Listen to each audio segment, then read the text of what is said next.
What's up, guys and gals? My name is Splattercat. Let's play some games. This is Battleworlds Kronos, which we haven't played in a little bit, so I'm excited to be back here on the battlefield with all of you. In this episode, we should be finishing off the fourth mission called Preparation.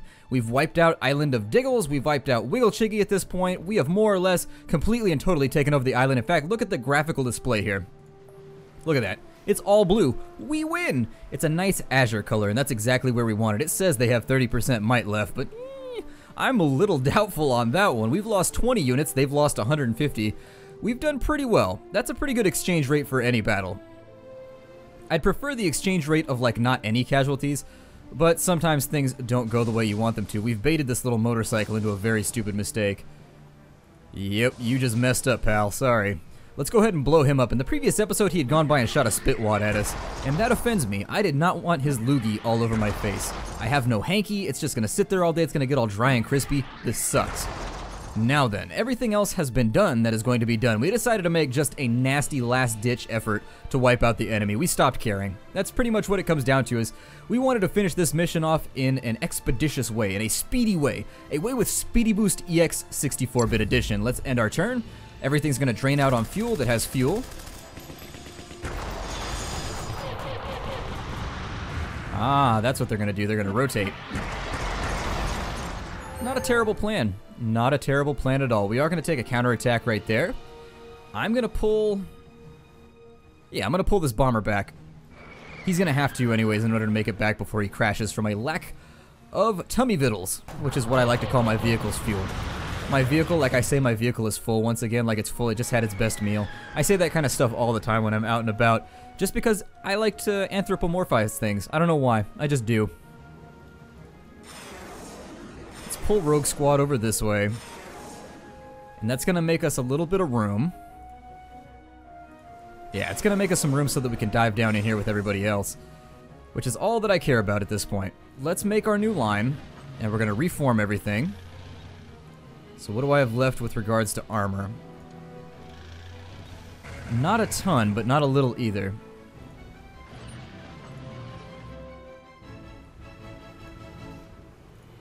Yeah, our armor situation is a little bit lower than it was when we first got here. I don't think we've lost any of our major armored units. They've just kind of been wrecked up, and in order to save them so that I can respawn them in the next episode or whatever, I'm having them all fall back so that we don't lose them indefinitely. Get everybody back into line there, and we've got this one little dude left. Let's send our scout bike in for a little ride. Oh, unfortunately, that was a dead end. Never mind then, he can't go over barbed wire. Who would have thought it? Maybe it's that super industrial strength stuff that you just cannot crawl over that razor wire. I grew up next to a prison. You could see like the walls of the prison. It's where they kept Charles Manson, actually. I grew up at a place where I think they transferred him in the late 80s, though, when I was like a little kid. I remember being in the newspaper or something like that. But from just about anywhere in town, you could take a look out at the hills and you could see the prison sitting there with all the razor wire. Every now and again, there'd be a breakout, and so you'd have like helicopters going overhead for a couple hours looking for whoever it was. I'd just wave. Sometimes they'd stop on you and they'd be like, hey, and I'd be like, hey, what's going on, guys? I see you've got a helicopter. That's pretty cool. Can I come for a ride? And they're like, no, this is police business, man. You can't come with us. And so I haven't been on I've always wanted to go on a helicopter ride. While we're on the subject, I think a helicopter ride is awesome, which is strange because I don't like flying. I absolutely loathe flying in passenger jets. Those things are like enormous floating coffins, and I think what it comes down to is that I simply don't trust private industry to care enough that I don't die. Like, I've seen the way, I've worked in the IT field, and I've seen the way that you cut costs on just about everything, and I don't doubt that they probably do that with planes as well, and that worries me. Were I flying on like Air Force One or something, I'd probably be perfectly fine with flying because you have reasonable assurance that nothing terrible is going to happen to you. However, God, that Praetorian is just, it's sitting there and it's looking at me in a scary manner. I don't like fighting these things. Look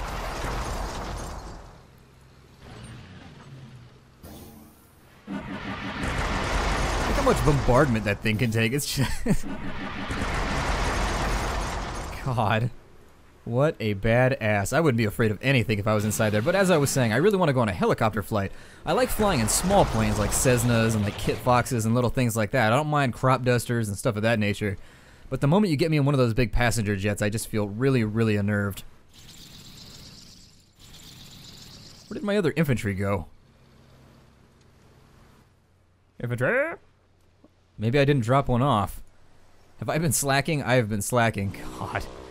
Alright, well, I'm gonna have him just make a run for their headquarters now. We've killed everything else in the base, so I don't think anything bad's gonna happen. I'm gonna run these guys right up on shore to make sure that he has protection. I'm gonna come down here and hassle this infantryman so that he can't bother my infantry. And then we're just gonna bypass turns until this little guy gets down here. Oh, they ran out of fuel.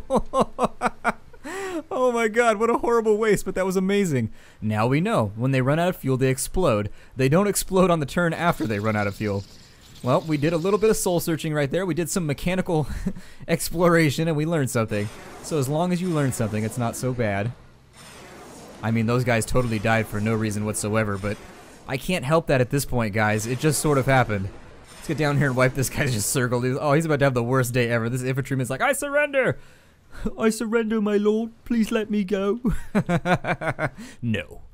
We're gonna come down. Oh, never mind. He doesn't have any movement. We're not gonna go down anywhere. No surrender, no quarter. And there we are. When I was a little kid, whenever somebody said no quarter, it made me think about running out of quarters at the arcade. Which makes sense, because to a little kid, running out of quarters at the arcade is like the worst thing that can ever happen to you.